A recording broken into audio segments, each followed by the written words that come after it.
We're back to the Montezuma Heritage Park, and we're going to take a walk down to the old paper mill, the Montezuma Fibre Company, which is on the berm side. So we're over here, parked at Chapman Road. We have to walk across the canal and then down the berm side underneath the power lines. And this has all been cleaned out recently, so it's very apparent what you're going to find. There's a concrete foundation there, so we'll be taking a look at that. And I'll mention this reservoir trail, and the reservoir is right here, and there's a hollow scooped out on top of this drumlin where they stored water for use for the paper mill. And now there's a trail that goes along here and comes up to the top, so you can, walk down, see the mill, walk up to the top of the trail, come down, and you come down this way, or you could go the opposite way if you wish. Anyway, let's get going. A lot has happened down here at the Montezuma Fiber Mill site since we made our first video. A lot of clearing, so we're going to take another walk through here and walk right into the structure here.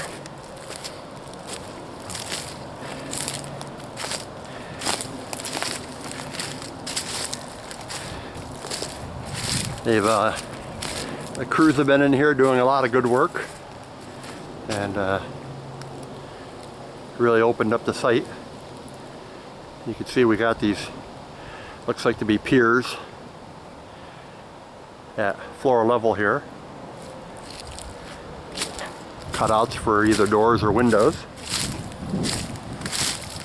This was made in 1906 and was the Montezuma Paper Company, where they took flag or cattails out of the swamps and brought them here and made them into mush and turned that into paper, a real stiff like construction paper. And in the back of the building here we see which was the boiler room, and we'll go into the bottom of that later. That was a brick, all brick top there, fireproof likely. Let's see what else we can find out here. Interesting. There's more concrete out here. And you got this pier right there. Whether this was an unloading area, or we really don't have any ideas. We've got two pictures of this thing. Basically, I think after it was shut down, but nothing that really tells us where anything was or how it was built designed to run. Alright, so we're gonna head on in here. Before we head in, one of the things we do know is that it says it was an all brick building. It doesn't look like that in the photos. It looks like a wood building, but we know that there was brick used, and it's scattered throughout here. I think a lot of it was taken for other construction projects over the years, but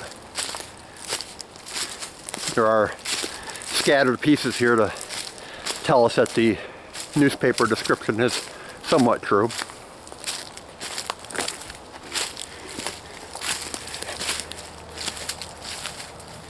And as we walk down in here, something to be wary of is all these piers have these bolts or studs sticking up out of them, so you want to be careful where you walk. Now we're in the basement.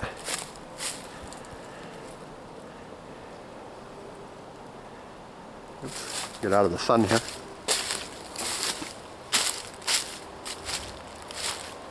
And again, we really don't know how things were set up. There's some more of these piers here, whether there was a wooden floor in here or it was an all dirt floor. You really don't know. And I would suspect that there's probably a dirt floor down here and machinery is mounted on top of it, but then you end up with piers like this that sort of suggest the floor is a little lower.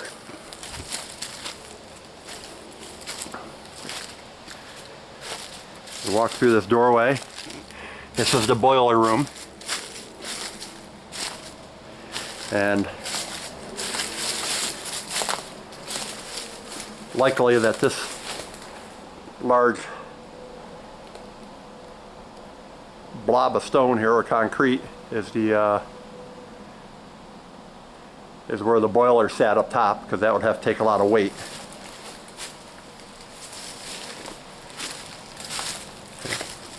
And if you walk around here, I would suppose that there is a stairs in here going up.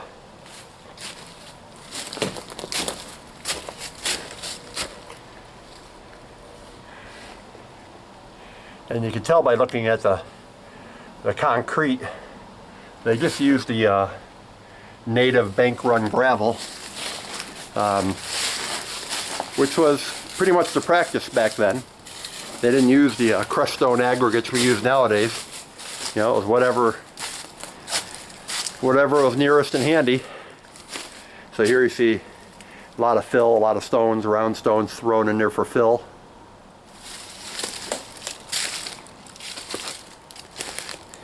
Remarkably, this place hasn't been used since 1915, 1913, and there's a lot of cracks in the foundation, but remarkably intact. Aside from the top, the top story, or the first floor, which is gone, which leads me to believe that it was made out of wood and not brick.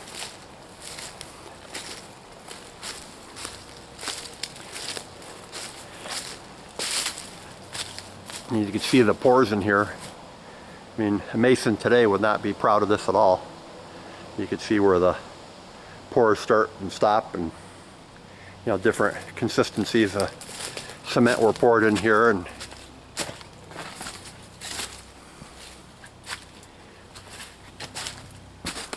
walk over, and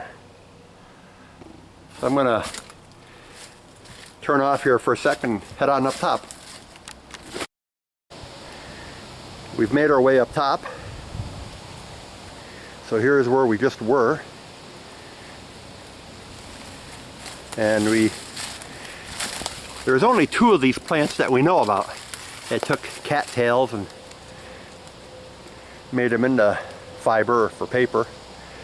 This Montezuma Fibre Company and the Solvay process were also doing it. And they both came up with the idea, or they stole each other's idea, right around that 1905 time period. And this one was built by Edward Kimmy and other concerns, they called it. And they, you know, they put this place up, and right on the edge of the Montezuma or Cayuga marshes, so they could, you know, harvest the flag from the marsh, bring it here.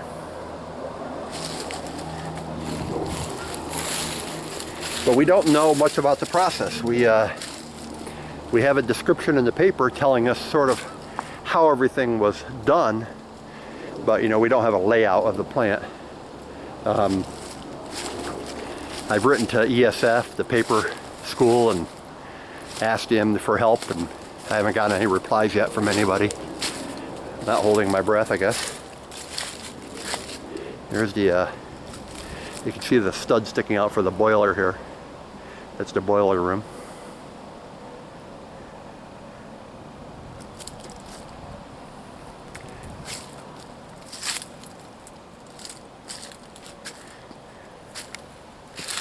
It's kind of an interesting place.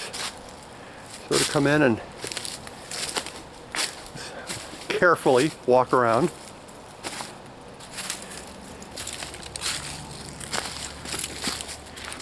You know, because there are pits like this if you're wandering around with a camera in your hand, not looking where you're going.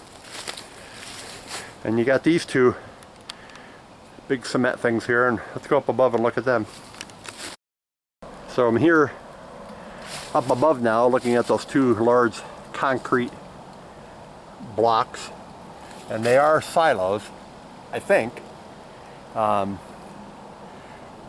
They either held water or held the beat up like mashed potato substance that they would turn into paper.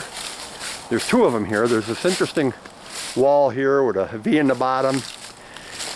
Whether there was something passing through there, we don't know. There's this wall here that's collapsing in. It almost looks like there was a bridge here. I don't know if you'd pull in here and dump off your goods, or I'm guessing again. There was a reservoir. There's a map on the kiosk, the trail that goes up to the reservoir, and we call that the reservoir trail because it held water for this operation.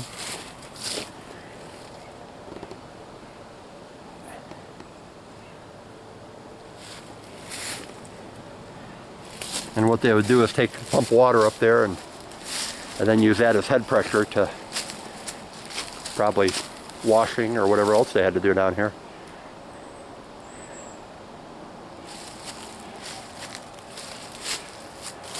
Pretty neat little place, and we say it's uniquely Montezuman because we don't know of any other places that tried this.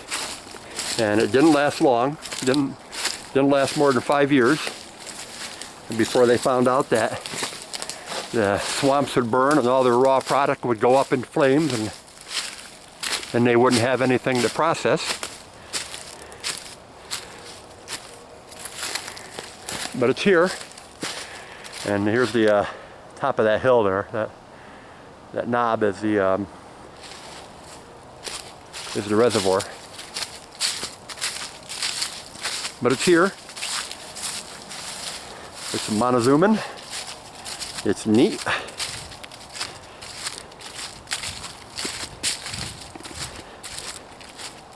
Until next time.